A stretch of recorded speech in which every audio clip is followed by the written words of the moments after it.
Good morning, students. I'm Dr. Pooja Saxena, Geography Department, Government College, Bundi. हमारे paper physical geography भौतिक भूगोल के अंतर्गत हमने ओशनोग्राफी महासागरीय विज्ञान या समुद्र विज्ञान का अध्ययन प्रारंभ किया था, जिसके अंतर्गत हमने महासागरीय नितल के उच्चावचीय विन्यास को जाना। एक सामान्य वर्गीकरण देखने के पश्चात हमने विभिन्न महासागरों के नितलीय उच्चावच को जानने की श्रृंखला प्रारंभ की, जिसके अंतर्गत हमने अटलांटिक महासागर के ओशन बॉटम रिलीफ को देखा। आज हम हिंद महासागर के नितलीय उच्चावच का अध्ययन करेंगे। Bottom reliefs of Indian ocean. Indian ocean, Hind महासागर, एक घिरा हुआ महासागर है, स्थलीय भागों से घिरा हुआ महासागर है। इसके पश्चिम में अफ्रीका, उत्तर में एशिया, पूर्व में एशिया, दक्षिण पूर्व में ऑस्ट्रेलिया और दक्षिण में अंटार्कटिका है। दक्षिण में अंटार्कटिका के पास इसका संबंध प्रशांत महासागर और अटलांटिक महासागर से हो जाता है। इस महासागर की औसत गहराई 4000 मीटर के आसपास है। हिंद महासागर के तट का अधिकांश भाग गोंडवाना लैंड के ब्लॉक माउंटेन्स से निर्मित होने के कारण ये ठोस और सघन हो गया है।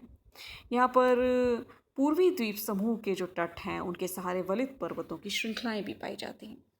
जॉनसन ने इंडियन ओशन को प्रादेशिक रूप में 3 महत्वपूर्ण भागों में विभक्त किया है। एक तो पश्चिमी भाग, जो कि अफ्रीका के पास विस्तृत है, जिसकी गहराई 2000 फैदम से कम है, लेकिन यहाँ कई द्वीप पाए जाते हैं। इसके बाद पूर्वी भाग, जो कि अत्यधिक गहरा है, 3000 फैदम की गहराई लिए हुए है, जहाँ संकरे किंतु तीव्र ढाल वाले महाद्वीपीय मग्न तट पाए जाते हैं। और तीसरा जो महत्वपूर्ण भाग है वो मध्यवर्ती भाग है, जो एक उत्थित कटक के रूप में है, जिसके सहारे अनेक द्वीप पाए जाते हैं।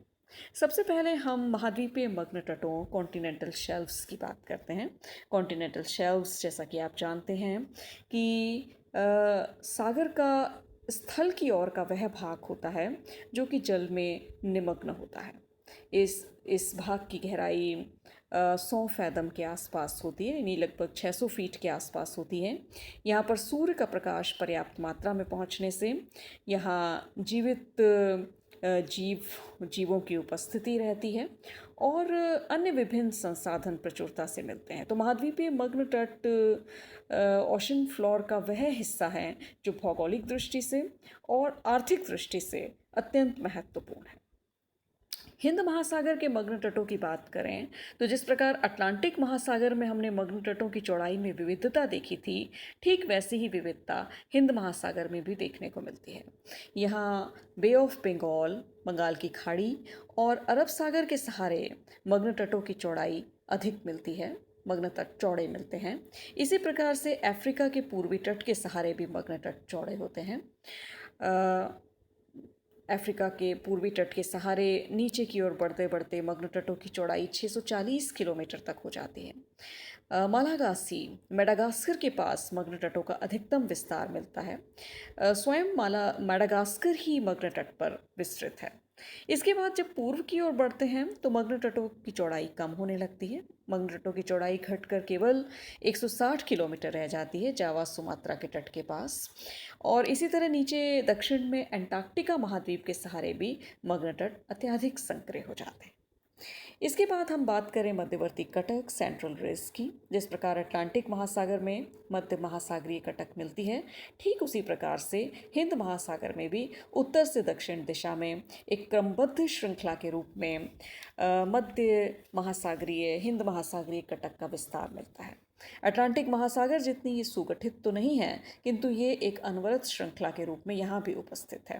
कहीं कहीं पर इस कटक से शाखाएं निकलकर महाद्वीपों की ओर चली जाती हैं और कहीं कहीं पर ये कटक से कुछ शाखाएं सागर तल के ऊपर भी प्रकट होती हैं, जिन्हें हम द्वीपों के रूप में नामांकित करते हैं। हम हिंद महासागरीय कटक की बात करें तो इस कटक का प्रारंभ प्रायद्वीपीय भारत के दक्षिण से हो जाता है, जहाँ इसकी चौड़ाई 320 किलोमीटर होती है, जहाँ इसे लकादीव चैगॉस कटक के नाम से जाना जाता है। यानी मध्य हिंद महासागरीय कटक में तीन प्रमुख वेरिएशन देखने को मिलते हैं। एक तो प्रायद्वीपीय भारत के दक्षिण में लक्षद्वीप चैगोस कटक 320 किलोमीटर की चौड़ाई पर, इसी तरह से भूमध्य रेखा और 30 डिग्री दक्षिण अक्षांश के बीच भी 320 किलोमीटर की चौड़ाई में इसका विस्तार मिलता है। इस भाग को चैगोस सेंट पॉल कटक के नाम से जाना जाता है। इसके बाद अधिक दक्षिण में जाने पर 30 डिग्री से 50 डिग्री दक्षिण अक्षांशों के मध्य इसकी चौड़ाई 1600 किलोमीटर के लगभग होती है, जहाँ इसे एम्स्टर्डम सेंट पॉल पठार के नाम से संबोधित किया जाता है। फिर नीचे दक्षिण में 50 डिग्री दक्षिण अक्षांश के पास इस कटक की दो शाखाएं होती हैं। एक तो पश्चिमी शाखा जिसे करगुलन गास्पुक कटक के नाम से जाना जाता है, और पूर्वी शाखा जिसे इंडियन एंटार्क्टिक कटक के नाम से जाना जाता है। इसे इस रूप में, स्पष्ट रूप में देखिए मध्य महासागरीय कटक और उसके विभिन्न शाखाओं को ए से आई अल्फ़ाबेट तक विस्तृत किया गया है। इसमें हम देखें कि विभिन्न महाद्वीपीय भागों की ओर निकली हुई शाखाओं के आधार पर उनका नामांकन किया गया। जैसे जो ए भाग है इसे सोकोत्रा चैगोस कटक के नाम से जाना जाता है। जो बी भाग है इसे चैगोस कटक कहा जाता है। सी सेंट लीस कटक है। डी चैगोस सेंट पॉल कटक है। जो ई है वो एम्स्टर्डम सेंट पॉल कटक है। एफ इंडियन एंटार्क्टिक कटक के नाम से जाना जाता है। जी करगुलन गास्पुक कटक के नाम से जाना जाता है। मेडागास्कर की तरफ गया हुआ हिस्सा मेडागास्कर कटक के नाम से जाना जाता है, और अटलांटिक की ओर संबद्ध जो हिस्सा है वो अटलांटिक एंटार्क्टिक कटक के नाम से जाना जाता है। तो इस प्रकार कटक की कई शाखाएं विकसित होती हैं। देखिए 5 डिग्री दक्षिण अक्षांश के पास जो सोकोत्रा चैगोस कटक है वो अलग होकर उत्तर पश्चिम में अफ्रीका के गुर्दाफुई अंतरीप तक चला गया है। इसी तरह 18 डिग्री दक्षिण अक्षांश के पास सेंट लीस कटक इस मध्यवर्ती कटक से अलग होकर और सोकोत्रा चैगोस कटक के लगभग पैरेलल पूर्वी अफ्रीका की तरफ अग्रसर है। इसी तरह मालागासी मग्न तट से प्रारंभ होकर जो मालागासी कटक है वो दक्षिण की ओर फैला है, और 48 डिग्री दक्षिण अक्षांश के पास ये इसे प्रिंस एडवर्ड क्रॉज़ेट कटक के नाम से जाना जाता है। अब बंगाल की खाड़ी के पास भी इरावदी के मुहाने से प्रारंभ होकर निकोबार द्वीप तक अंडमान निकोबार कटक का विस्तार पाया जाता है। इसी तरह भारत और अफ्रीका के बीच कार्लसबर्ग कटक का पता लगाया गया है। इस कटक पर कई द्वीप स्थित हैं जहाँ ये सागर तल से ऊपर प्रकट होते हैं। वहाँ हम इन्हें विभिन्न द्वीपों के नाम से जाना जाते हैं। क्रम से देखें तो लक्षद्वीप, मालदीव्स, देन चैगोस, फिर New Amsterdam Island, Saint Paul Island, Kerguelen Island, और बिखरे हुए कटकों पर स्थित द्वीपों देखें जैसे सेचलिस और जैसे प्रिंस एडवर्ड, क्रॉज़ेट आदि जो द्वीप हैं वो प्रमुख हैं। इसके बाद हम बात करें ओशन बेसिन्स की। जिस तरह से मध्य अटलांटिक कटक ने अटलांटिक महासागर को दो क्लियर पूर्वी और पश्चिमी द्रोणियों में विभक्त किया था, उसी प्रकार से हिंद महासागरीय कटक ने भी महासागर को पूर्वी और पश्चिमी दो प्रमुख द्रोणियों में विभक्त किया है। मध्यवर्ती कटक की जो विभिन्न शाखाएं निकली हुई हैं उन्होंने पुनः इन दो द्रोणियों को कई छोटी छोटी द्रोणियों में बांट दिया है। इस क्रम में हम सबसे पहले बात करें ओमान द्रोणी। ये ओमान द्रोणी है जो कि ओमान की खाड़ी के सामने विस्तृत मग्न तट पर 3658 मीटर की गहराई तक फैली है। अब है अरेबियन द्रोणी। अरेबियन द्रोणी जो चैगोस कटक और सोकोत्रा चैगोस कटक के बीच वृत्ताकार रूप में अफ्रीका और भारत के प्रायद्वीपीय भारत के तटों के बीच 3600 से 5486 मीटर की गहराई तक विस्तृत है। और जो कार्लसबर्ग कटक है उससे इसके दो भाग हो जाते हैं, ईस्टर्न और वेस्टर्न। इसके बाद सोमाली द्रोणी जो सोकोत्रा चैगोस सेंट पॉल और सेशेल्स कटकों के बीच स्थित है, इसकी गहराई है 3600 मीटर।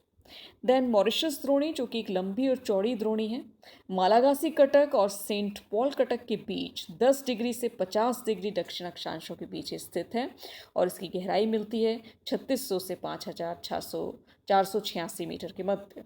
फिर दक्षिण में नैटाल द्रोणी जो मालागासी कटक और दक्षिण अफ्रीका के पूर्वी तट के बीच 3600 मीटर की गहराई तक विस्तृत है। Then Atlantic Indian Antarctic basin, जो वास्तव में अटलांटिक महासागर की अटलांटिक एंटार्क्टिक द्रोणी का ही विस्तृत भाग है, जो कि प्रिंस एडवर्ड क्रॉसेट कटक और अंटार्कटिका के बीच 5486 मीटर की गहराई तक फैली है। अब बात करें अंडमान द्रोणी, जो बंगाल की खाड़ी में अंडमान कटक के पूर्व में 1800 से 3600 मीटर तक फैली है। द इंडो ऑस्ट्रेलियन द्रोणी, जो कि कॉकॉस कीरिंग द्रोणी के नाम से भी जानी जाती है, जो सर्वाधिक विस्तृत द्रोणी है मध्यवर्ती कटक के पूर्व में, जिसका विस्तार 10 डिग्री उत्तर से 50 डिग्री दक्षिण तक है और इसकी गहराई है 3000 से 5486 मीटर के मध्य। अब लेते हैं पूर्वी भारत और अंटार्कटिका द्रोणी, तीनों ओर से मध्यवर्ती कटक और दक्षिण में अंटार्कटिका द्वारा घिरी हुई ये द्रोणी। इसके बाद हम बात करें ओशन डीप्स की। हिंद महासागर की तली में कुल क्षेत्रफल के लगभग 60% पर डीप सी प्लेन्स, गहन सागरीय मैदान हैं, इसलिए यहाँ पर गर्तों की संख्या बहुत कम मिलती है। यहाँ पर अगर महत्वपूर्ण गर्त की बात करें तो सुंडा गर्त है जावा में, जो कि डीपेस्ट है और सबसे महत्वपूर्ण गर्त हिंद महासागर का माना जाता है। तो इस प्रकार हमने हिंद महासागर का नितलीय उच्चावच जाना।